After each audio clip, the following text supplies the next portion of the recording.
This is RTV6 News at 5:30, working for you. And now 5:30, do you have some change jingling in your pockets? You're lucky. Coins are hard to come by right now. What's leading to the coin shortage? Chris? Here's what we're talking about today in our lineup. There is more transparency about who's getting Paycheck Protection Program loans. But now there are new concerns about a lack of accountability of how the money's being used. Where you're going to see something different at gas stations across the country. The new images advocates hope will locate missing children. And a lot of food we buy ends up in the trash, and that waste, it costs us a lot of money. We visit the first state in the country to make tossing your scraps illegal. And first at 5:30, the next time you go to a convenience store or fast food restaurant, you might want to bring exact change. A nationwide coin shortage is getting worse by the day. Consumer reporter John Matarese looks into why this is happening so you don't waste your money. By now, you've probably seen signs in stores saying they have no coins due to a national coin shortage. Well, we wanted to know, how did this happen? We got plenty. Ken Atkins now makes sure he keeps a handful of change in his car at all times. That's because he recently stopped in for a snack and a Coke and learned the cashier had no change, none at all. I got up there, it was like 4:35, and I handed her a $5, and she says, I can't give you change.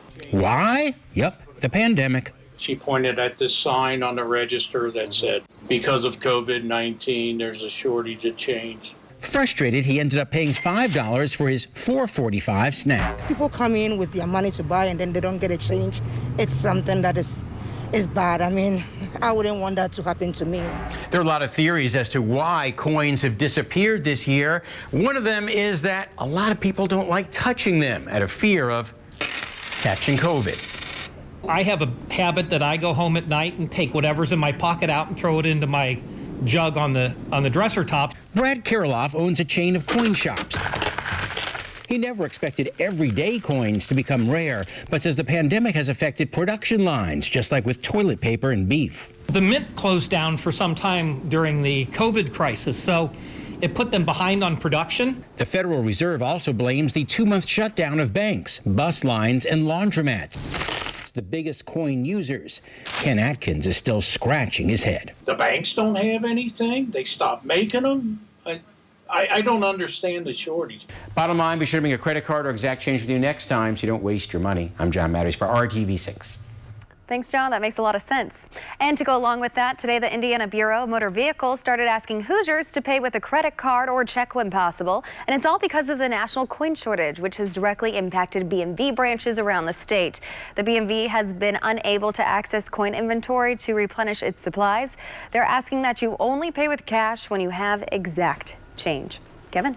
One interesting thing, when we're on TV, you don't know what the viewer's reaction is. But I was a viewer, and so I got your joke. When you said cents, C-E-N-T-S, right? The dad jokes are starting to... I recognize dad jokes. They're right in the wheelhouse. As you look west with our Weather Now camera, see that streaking there on the left-hand side of the screen? Looks kind of fuzzy. Those are some light showers showing up. I want to show you this from last night, last evening. Some beautiful sunset pictures, and see those little pouch-like clouds that look like mashed potatoes? Those are what we call mammatus clouds, and we thank Chris Hildebrand for sending in that picture. There were lots shared last night showing nature's beauty after the storms. 80 degrees in Zionsville, 81 in Martinsville. Temperatures statewide range from 88, the warm spot in Bloomington. Depending on the cloud cover and thunderstorms, temperatures can be in the 70s. There are just a few light showers around. That's the way it'll stay this evening. Our temperatures overnight, 68 to around 70. That's actually cooler than we have been. Take you through your hourly Tuesday forecast. Maybe a dad joke coming up. We start the news feed with some promising news on a coronavirus vaccine in the UK. Oxford researchers say their vaccine created an immune response for people 2 months after they received a shot. They tested it on around 1,000 people starting in April. Now, U.S. drug maker Pfizer says its potential vaccine is also showing promise. They say their vaccine created an immune response for people who took it. It's still unclear, though, when a vaccine could be approved. Tens of thousands of people are signing up to take part in these vaccine tests in the U.S. As of last week, in fact, the number is more than 107,000 people, and more are still needed. Masks are required in a number of big stores nationwide starting today. This includes Walmart, Sam's Club, Walgreens, CVS, Kohl's, and Lowe's. Mask mandates will start at Home Depot, Bed Bath & Beyond, and Target soon as well. Well, there's some misunderstanding about medical exemptions to wearing masks. A legal expert telling us that the Americans with Disabilities Act makes it so businesses must make reasonable accommodations to everybody. But hold on here. The key word there is reasonable. The problem with what's going on right now and some of the things that have been going around the internet is that the advice, and it's kind of spurious advice that's being put forth, is to use the provision for reasonable accommodation as a sword rather than as a shield. That is Associate Professor David Tarian. He says the conditions that qualify as a mask exemption have a smaller scope than many realize. For example, Tarian says asthma patients likely do not fall under that scope. But later stages of pulmonary respiratory disease, emphysema, or a serious mobility issue can be legit reasons. Furthermore, you could face repercussions for lying.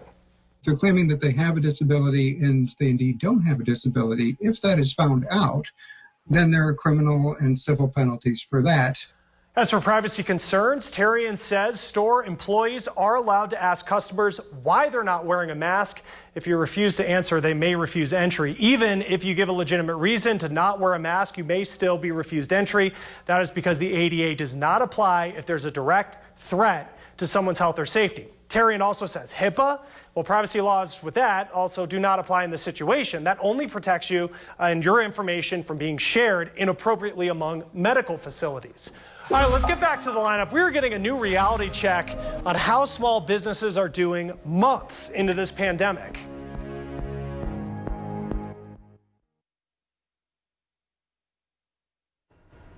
Purdue Polytechnic High School now has a permanent home in Indianapolis. Today marked the opening of the former P.R. Mallory building on East Washington Street as the new home of the STEM-focused charter high school. Students formerly attended classes at 2 different temporary locations, including Circle Center Mall. School is set to open August 3rd with about 540 students attending either virtually or through a combination of in-person and virtual classes. The first senior class will graduate in May. We are so excited to be a part of this community, and the rich history of this building will allow us to propel us to demonstrate our values of communication, collaboration, and innovation. Purdue Polytechnic is a tuition-free public charter school network focused on providing underrepresented students science, technology, engineering, and math experiences. There are now 3 Purdue Polytechnic high schools across central and northern Indiana. Have some mixed news about how small businesses are doing some 5 months into the pandemic. For a second month, the number of small business employees returning to work, that grew, according to payroll software company Gusto. In fact, it almost reached pre-COVID levels. Caveat here, those workers are often getting fewer hours and getting paid less. Tens of thousands of more businesses never made it to that point. It was the last thing I wanted to do, and I avoided it at all costs. What do you say to your team members? What do you say to their families, right? What do you say to customers that feel like they've been there for you the whole time? Businesses like this once thriving Southern Comfort Food restaurant, it had lines for miles that went on for weeks when they opened. Then the pandemic brought sales of just $100 a day for weeks, according to the owner. And business never returned above 50% of its past sales. Nearly 66,000 businesses have closed since March 1st. That's according to Yelp. Some researchers think it's closer to 100,000. But those same small business owners are also resilient, coming up with new ideas like a frozen biscuit business. Never in a million years could we have planned that it was going to be as crazy as it was. The demand surge for us was upwards of 200% month over month. Some 30% of business owners say mid-June sales were less than half what they were pre-pandemic. Now, according to the National Retail Federation of Independent Business. All right, let's get back to the lineup here. Watchdog groups are concerned about fraud and corruption with the millions of dollars handed out in pandemic loans and grants. The 2 things they believe should happen right now.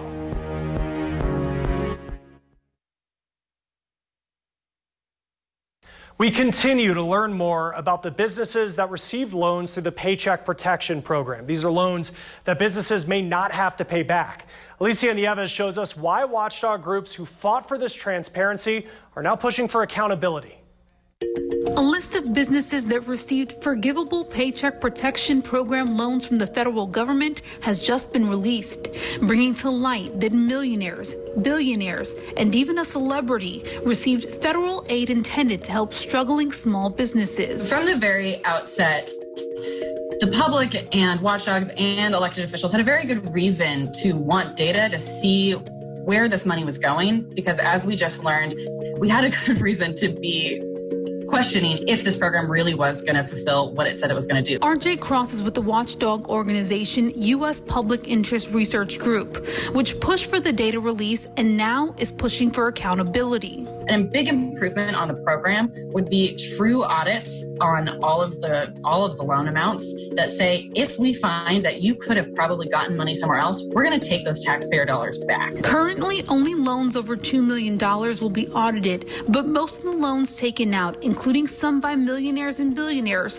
were just below that threshold. So we don't have any proof to say that they picked that amount strategically, but it certainly raises questions. Watchdog groups say the only way to answer those questions for the American people is continued transparency and expanded audits. Fraud and corruption are a real concern. Anytime the government is spending money and giving it directly to companies, and especially the pace at which it's been happening right now, and the amount of secrecy that the administration has insisted there should be around some of these funds, even when we've been promised true transparency, means that there's reasons to be keeping a very close eye on what's happening next.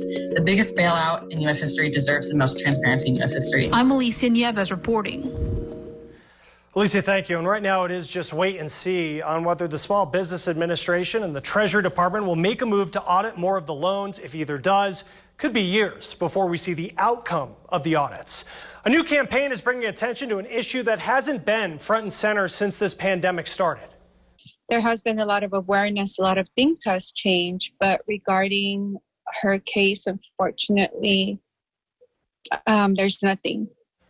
Jessica Nunez is talking about the disappearance of her daughter, Alicia. Now, Alicia has autism. She was 14 when she vanished in the middle of the night last September from her home in Glendale, Arizona. Alicia Navarro played online games, and her mother thinks that she was lured away by somebody that she met online. They even had discussions about the dangers of this in therapy. And then she wrote me a letter that she, she swore to me she was coming back. So that's what has me very worried, because it's been so long. And I know her intention was for her to come back. And that's why I won't stop looking. I won't stop looking until I get answers, because it's been so long. In a new effort to bring attention to missing children like Alicia Navarro, their pictures will be on some gas station video screens at the pump. Alicia's picture will be up in Arizona. Her mother wants people to know that she does look young for her age, and she does have a noticeable scar on her right knuckles. People tend to forget. So my goal is to continue, sharing her story and continue having her image out there. There's also a Facebook page, Find Alicia Navarro, where you can share her picture. The National Center for Missing and Exploited Children is coordinating the effort, featuring various different missing children's pictures in the states they disappeared from. And RTV6 has been following a Carmel neighborhood's debate over getting rid of Canada geese that frequent the area. The Homeowners Association at Lexington Farms got so much blowback about the decision to euthanize geese. A goose committee was formed. 19 people signed up for the committee.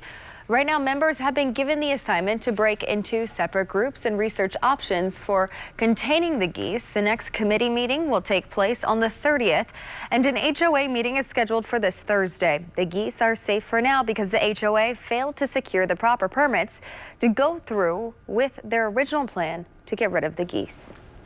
Two different evenings in one picture here. As we look to the west, you can see the sunshine on the horizon. On the right, of course, we're still a long way from sunset, which is at about 9:15. You've got the showers on the left-hand side of the screen, and I'll show you here the showers. The streaking there represents then the rain. All of this fairly light sitting in southwest portions of Marion County. Most of us are going to stay dry this evening. 86 in Columbus, 2 degrees cooler in Terre Haute. Warm spot right now down in Bloomington. Other temperatures pretty consistently in the low 80s. Anywhere in the metro area, temperatures around 80 degrees. Where you catch a shower, that will lower the temperature just a bit, and temperatures all day have been kept down by the showers. What we looked at with our Weather Now camera is visible here on the radar. Very light rain showers from just south of Monument Circle down to around 465 and I-65. Another little shower, maybe a little heavier, enough to get the street wet south of Cambridge City. That'll move into Wayne County. Been some other showers just east of Rushville off toward Brookville Reservoir. Rest of central Indiana dry. Any isolated thunderstorms will be that as we go overnight. May see an expansion of some of the rain, and first thing in the morning, this 7 o'clock, 7 to 8, then 10 o'clock, isolated showers and thunder showers. I think they come back in a more widespread way as we get to tomorrow night. 68 at noon, or in the morning, 81 at noon, and then temperature in the mid to upper 80s in the afternoon. Let's get to the news feed. American tourists are not allowed to go to the Bahamas. Country is now pointing to the rise in cases in the U.S. after it's reopened its borders July 1st. Montana schools are trying to make sure that students have internet access. Several school districts are now paying for students to have internet at home. About 15% of students nationwide don't have high-speed internet access. This is according to Pew Research. Dozens of retailers are filing for bankruptcy. Mall owners could be a lifeline. Experts say mall owners could offer money to save the stores now closing because of the pandemic. One mall owner is providing financing to help Brooks Brothers through bankruptcy. Oh, when most of us make an omelet, we crack a few eggs, then throw out the eggshells. When we eat a banana or an avocado, we throw out the peel. But Maya Rodriguez traveled to the state where throwing any of those items into the trash just became illegal. Near this community garden, Natasha Duarte is in her element. It's a little wet. It's actually looking pretty nice. Compost. I see organics as a resource more than a waste. There's a lot of nutrients in it. There's a lot of value in it. And now, here in Vermont, it's part of a universal recycling law passed in 2012 and brought online in phases. As a last step, it addresses what to do with food waste. So July 1st, Vermont took the step of banning disposal of food scraps from the trash. That means everyone in the state, from businesses to residents, must now keep their food waste out of the garbage. Across the country, about 40% of all the food Americans buy ends up in the trash. That food waste costs the average family of 4 about $1,500 a year. And it takes up valuable space in landfills. Vermont now becomes the first state in the country where a food waste law applies to everyone. In Vermont, we have a lot of different options for residents and businesses to manage their food waste. We have composting facilities across the state. We have a growing number of food scrap haulers, and we have drop-off locations for folks around the state. Which brings us to Green Mountain Compost. We've actually been composting food waste for almost 3 decades. The large-scale facility accepts residents dropping off their food scraps, as well as food waste from larger venues, like university cafeterias or apartment complexes. All those food scraps come together with yard waste and produce this. And with a little bit of biology and a little bit of time and oxygen, it turns into a really amazing black compost finished product. This is looks like maybe a mango pit. And Natasha Duarte says that completes what's known as the food circle and allows people to see just how much food they waste. Just seeing the volume of it separated out from the rest of their trash or recycling raises that awareness. An awareness that even what used to be trash can eventually yield a garden of treasures. In Montpelier, Vermont, I'm Maya Rodriguez. Maya, thank you. And one last check of our lineup. The job market is competitive with companies cutting back on hiring and so many people out of work. We have advice on what you can do this week to get noticed by employers.